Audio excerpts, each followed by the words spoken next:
you notice things other people miss: a shift in someone's tone, a fake smile, a pause before an answer, the tension in a room before anyone says what is wrong. And sometimes, it feels like everyone else is walking through life with the volume turned down, while your mind is catching every signal.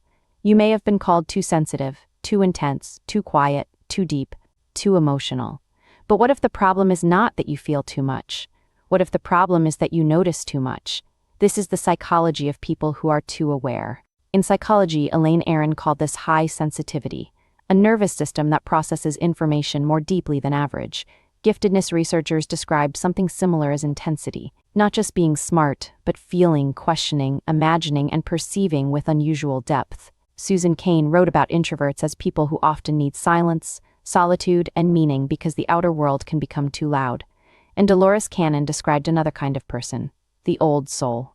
The person who feels like they came here already awake in some strange way. Different language, same experience. You feel life deeply. You question what others accept.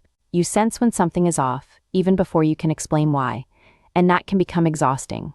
Because for highly aware people, ordinary life is not ordinary. A conversation is not just words. It is tone, timing, body language, silence, contradiction, and emotional energy. A room is not just a room, it has a mood. A person is not just a person. They are a history, a wound, a pattern, a hidden fear, a hope they may not even admit to themselves. This is why you can feel tired after doing almost nothing. Your body was still. But your mind was working all day, reading people, predicting reactions, replaying conversations, trying to understand why something felt wrong, trying to decide whether your intuition was real or whether you were just overthinking again. That is one of the hardest parts. When you are too aware, it becomes difficult to trust yourself, because sometimes your awareness is wisdom, and sometimes it is anxiety wearing the voice of intuition. Fear rushes. Guidance is steady. Fear makes you panic. Guidance makes you clear. Fear says, control everything now. Guidance says, pay attention, move carefully.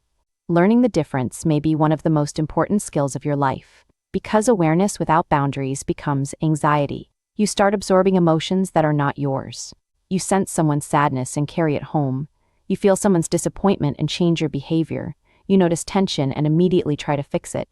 You become the listener, the helper, the quiet observer, the person who understands everyone. But secretly you wonder, who is understanding me? This is the loneliness of being too aware, not because you are better than other people, but because your inner world is harder to explain. You can be surrounded by people and still feel alone because the conversation never reaches the place where you actually live.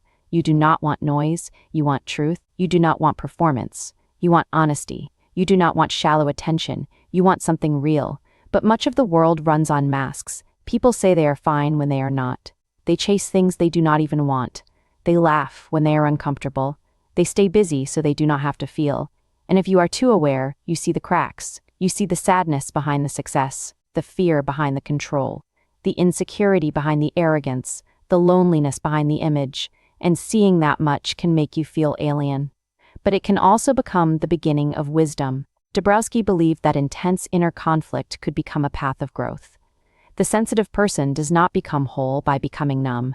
They become whole by learning how to turn intensity into character. Dolores Cannon's work points towards something similar from a spiritual direction. The soul does not come here only to be comfortable. It comes here to learn, to remember, to serve, to wake up. So maybe your sensitivity is not a mistake. Maybe it is a signal. But here is the part many people miss. Being aware does not mean you must react to everything. You can notice someone's pain without absorbing it. You can see a pattern without trying to control it. You can understand someone's wound without becoming responsible for healing it. You can feel deeply and still stay rooted in yourself. This is where awareness matures. At first, awareness makes you anxious. Then it makes you honest. Then it makes you disciplined. Then, if you keep growing, it makes you compassionate. Because the goal is not to become less aware.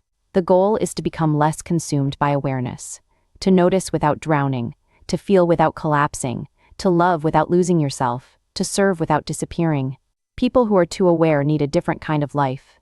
More silence, more solitude, more honest relationships, less noise, less pretending, less exposure to people who use your empathy but do not respect your boundaries. You may need fewer people around you, but better people, fewer conversations, but deeper ones, fewer distractions, but more meaning.